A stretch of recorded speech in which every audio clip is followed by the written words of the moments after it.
મુખ્યમંત્રી ભૂપેન્દ્ર પટેલે વાઇબ્રન્ટ સમિટની 10મી કડીના ત્રીજા દિવસે આયોજિત seminar opportunities through circular economy, recycling waste water and waste to એનર્જીમાં કી નોટનો એડ્રેસમાં કહ્યું છે કે વડાપ્રધાને વેસ્ટનો સારી રીતે યોગ્ય ઉપયોગ કરવાની પ્રેરણા આપીને નવી ઇકોનોમીનું સર્જન કર્યું છે.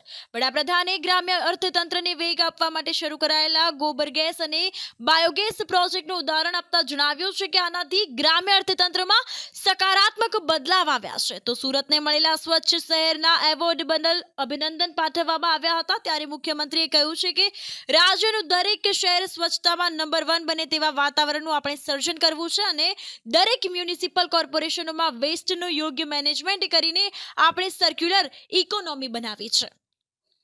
વાઇબ્રન્ટ ગુજરાત ગ્લોબલ સમિટ ની 10મી આવૃત્તિના સમાપન અવસરે આપણી સૌની સાથે ઉપસ્થિત સમારોહના અધ્યક્ષ કેન્દ્રીય ગૃહ અને સહકારિતા મંત્રી શ્રીમાન અમિતભાઈ શાહ સાહેબ, પ્રદેશના યશસ્વી અધ્યક્ષ તથા નવસારીના સાંસદ શ્રી સી.આર. પાટીલજી, કેન્દ્રીય મંત્રી શ્રી પરસોત્તમ રૂપાલાજી, કેન્દ્રીય રાજ્ય મંત્રી શ્રી દેવસિંહજી ચૌહાણ, ડોક્ટર મહેન્દ્રભાઈ મુજપરા, જમ્મુ કાશ્મીરના લેફ્ટનન્ટ ગવર્નર શ્રી મનોજ સિન્હાજી, વિધાનસભાના અધ્યક્ષ શ્રી શંકરભાઈ ચૌધરી, વર્લ્ડ બેંકના કન્ટ્રી ડિરેક્ટર શ્રી અગસ્તે હાને કોમે, રાજ્ય તથા અન્ય પ્રદેશના સન્માનીય મંત્રીશ્રીઓ, સૌ ઉદ્યોગ શ્રેષ્ઠીઓ, સાંસદશ્રીઓ, ધારાસભ્યશ્રીઓ, ઉપસ્થિત અધિકારીગણ, પ્રેસ મીડિયાના મિત્રો, સૌને મારા નમસ્કાર. વિશ્વ નેતા અને વડાપ્રધાન શ્રી નરેન્દ્રભાઈ મોદીની પ્રેરણાથી શરૂ થયેલી વાઇબ્રન્ટ સમિટની સફળ સિરીઝની 10મી કડીનું આજે સમાપન થઈ રહ્યું છે.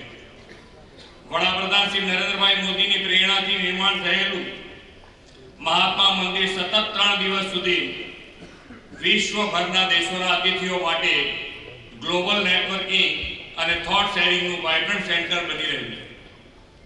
વાઇબ્રન્ટ સમિટ 2024ના 3 દિવસો ગુજરાત અને ગાંધીનગર હોલિસ્ટિક ગ્લોબલ ડેવલપમેન્ટ માટેના ઉત્તમ મંચ બની રહ્યા છે. આપણું સૌભાગ્ય છે કે આદરણીય કેન્દ્રીય ગૃહ અને સહકારિતા મંત્રી શ્રી અમિતભાઈ શાહ આજે આ ગૌરવમય સમિટના સમાપન અવસરે ખાસ ઉપસ્થિત રહ્યા છે. આદરણીય વડાપ્રધાન શ્રી નરેન્દ્રભાઈ મોદી સમય કરતા 2 કદમ આગળનું વિચારનારા વિઝનરી લીડર છે. જ્યારે કોઈએ બિઝનેસ સમિટનો વિચાર પણ નહોતો આવતો ત્યારે તેમણે ગુજરાતને વિશ્વ વેપાર ઉદ્યોગ જગતનું ગ્લોબલ ડેસ્ટિનેશન બનાવવાની નેમ સાથે 2003માં વાઇબ્રન્ટ સમિટની પ્રથમવાર રાજ્યમાં શરૂઆત કરાવી હતી. આ સમિટને 2 દાયકામાં ઉત્તરોત્તર સફળતા મળી ગઈ અને આદરણીય શ્રી નરેન્દ્રભાઈ મોદીના દિશાદર્શનમાં સમિટના સ્કેલ અને સ્પીડ બંનેમાં વધારો થયો છે. વડાપ્રધાનશ્રીએ ભારતીય સંસ્કૃતિના વસુદેવ કુટુંબકમ, એક પૃથ્વી, એક પરિવાર, એક ભવિષ્યના વિચારને G20ની ભારતની સફળ પ્રેસિડેન્સીથી વિશ્વ સમક્ષ મૂક્યો.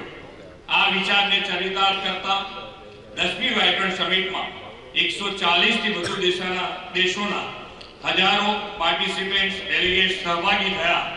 ભારત અને વિશ્વભરના આ સમિટના પ્રમોશન માટે 12 દેશમાં રોડ શો તથા દેશના 11 મોટા શહેરોમાં રોડ શો સહિત 75 જેટલી પ્રી વાઇબ્રન્ટ ઇવેન્ટ પણ કરી છે. એમએસએમઈ ઉદ્યોગ એ રાજ્યના ઇન્ડસ્ટ્રીયલ ડેવલપમેન્ટની બેકબોન છે. વાઇબ્રન્ટ સમિટના માધ્યમથી એમએસએમઈ ઉદ્યોગને પણ ઉત્તરોત્તર નવું બળ મળ્યું છે. આદરણીય વડાપ્રધાનશ્રીની પ્રેરણાથી આ સમિટમાં રાજ્યના વિવિધ જિલ્લાઓની ભાગીદારી પ્રેરિત કરવા 32 જિલ્લાઓમાં આ વર્ષે વાઇબ્રન્ટ ગુજરાત, વાઇબ્રન્ટ ડિસ્ટ્રિક્ટનું પણ સફળ આયોજન આપણે કર્યું હતું. તેના પરિણામે જિલ્લાના એમએસએમઈ વિકાસની વધુ તકો મળી છે. વાઇબ્રન્ટ સમિટ સાથે આપણે ગ્લોબલ ટ્રેડ શો યોજવાની પરંપરા વડાપ્રધાનશ્રીના માર્ગદર્શનમાં શરૂ કરેલ. આ 10મી સમિટ સાથે યોજાયેલો ટ્રેડ શો પણ ભવ્ય બની રહ્યો છે. 2 લાખ સ્ક્વેર મીટરની વિશાળ જગ્યામાં પથરાયેલો આ ટ્રેડ શોમાં blue economy, E mobility, defence and aerospace, drone technology, greenfield ports જેવા ઉભરાતા ક્ષેત્રોને શોકેસ કરતા થીમ પેવેલિયન પણ વિશ્વભરના વિવિધ રાષ્ટ્રો દ્વારા ઊભા કરવામાં આવ્યા હતા. 10મી વાઇબ્રન્ટ સમિટના મુખ્ય અતિથિ તરીકે યુએઈના president his highness Sheikh Mohammed bin Zayed Al Nahyan સહિત 4 રાષ્ટ્રોના વડાઓની ઉપસ્થિતિએ વડાપ્રધાન શ્રી નરેન્દ્રભાઈ મોદીની વધતી વિશ્વ પ્રતિભા અને ભારતના વૈશ્વિક સ્થાનને નવી ગરિમા આપી છે. યુએઈએ તો પોર્ટ ડેવલપમેન્ટ, રિન્યુએબલ એનર્જી જેવા સેક્ટરમાં એમઓયુ કરીને ભારત યુએ સંબંધોને સેતુ વધુ સુદૃઢ કર્યો છે.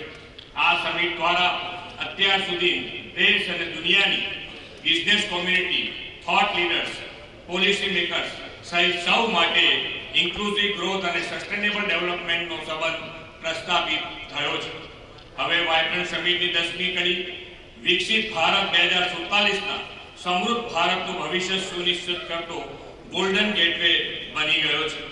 Semiconductor, renewable energy, green hydrogen, EV, aerospace and defence equipment manufacturing જેવા ઉભરાતા સેક્ટર્સ માટે તો આ સમિટ ઉદ્દીપક બની છે અને Gujarat gateway to the future બન્યું છે. વડાપ્રધાનશ્રીએ સેમિકન્ડક્ટર સેક્ટરને વેગ આપવાની દિશા દર્શન કર્યું છે.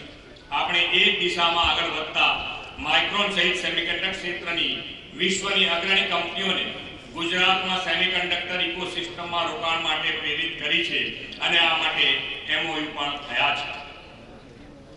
આદરણીય વડાપ્રધાનશ્રી આપેલા ગ્રીન ગ્રોથ વિઝનને પરિપૂર્ણ કરતા આપણે આ સમિટમાં 50% જેટલા એમઓયુ ગ્રીન ગ્રોથ સેક્ટરના કર્યા છે. સાથીઓ, વાઇબ્રન્ટ ગુજરાત ગ્લોબલ સમિટ ગુજરાતના વૈશ્વિક વિકાસનું ચાલક બળ બનીને અને પોલિસી ડ્રીવન સ્ટેટ તરીકે ગુજરાત દેશ અને દુનિયાના રોકાણકારો માટે ડેસ્ટિનેશન ઓફ ફર્સ્ટ ચોઇસ બન્યું છે. એ વાતની પ્રતિનિધિ પણ આ 10મી સમિટમાં સહભાગી થયેલા વેપાર ઉદ્યોગ જગતના લીડર્સ અને પાર્ટિસિપેન્ટના એક્સપિરિયન્સ શેરિંગથી સૌને થઈ છે. કેટલાક અગ્રણી ઉદ્યોગ સંચાલકોએ પોતાના વ્યવસાય કારોબારને મળેલી જ્વલંત સફળતાનું ગુજરાતી તરીકે ગૌરવ કર્યું તો કેટલાક રાષ્ટ્રના વડાએ ગુજરાતને પોતાનું સેકન્ડ હોમ ગણાવ્યું છે. વાઇબ્રન્ટ સમિટનો પ્રારંભ કરાવતા આદરણીય વડાપ્રધાનશ્રીએ કહ્યું હતું કે અમૃતકાળમાં ભારત વિશ્વમિત્રની ભૂમિકા નિભાવવા આગળ વધી રહ્યું છે. આ સહકારની ભાવનાથી વાઇબ્રન્ટ સમિટ સતત વિકાસના નવા કીર્તિમાન હાંસલ કરતી રહી છે. વિકસિત ભારત 2047 માટેના વડાપ્રધાન શ્રી નરેન્દ્રભાઈના સંકલ્પને દેશભરમાં ગુજરાતે વિકસિત ગુજરાત 2047 થી પાર પાડવાની દિશા લીધી છે. દેશના અમૃતકાળ વડાપ્રધાનજીના વિકસિત ભારત 2047ના સંકલ્પને સાકાર કરતા ગુજરાતે પોતાના આગવા એવા વિકસિત ગુજરાત 2047ના રોડ મેપ લોન્ચિંગથી દેશમાં હંમેશા પ્રથમ રહેવાની પ્રણાલી જાળવી રાખી છે. સમગ્ર દેશમાં ગુજરાત પ્રથમ રાજ્ય છે જેણે પોતાનો આગવો વિકસિત ગુજરાત 2047 રોડ મેપનો ડોક્યુમેન્ટ લોન્ચ કર્યો છે. આપ સૌ આ ડોક્યુમેન્ટ અવશ્ય જુઓ તેવો મારો નમ્ર અનુરોધ છે. આ ડોક્યુમેન્ટ લોન્ચ કરીને ઉદ્યોગ સાથે સાથે સામાજિક આર્થિક વિકાસ દ્વારા હોલિસ્ટિક ડેવલપમેન્ટ માટેનું લક્ષ્ય અત્યારથી નિર્ધારિત કરી લીધું છે.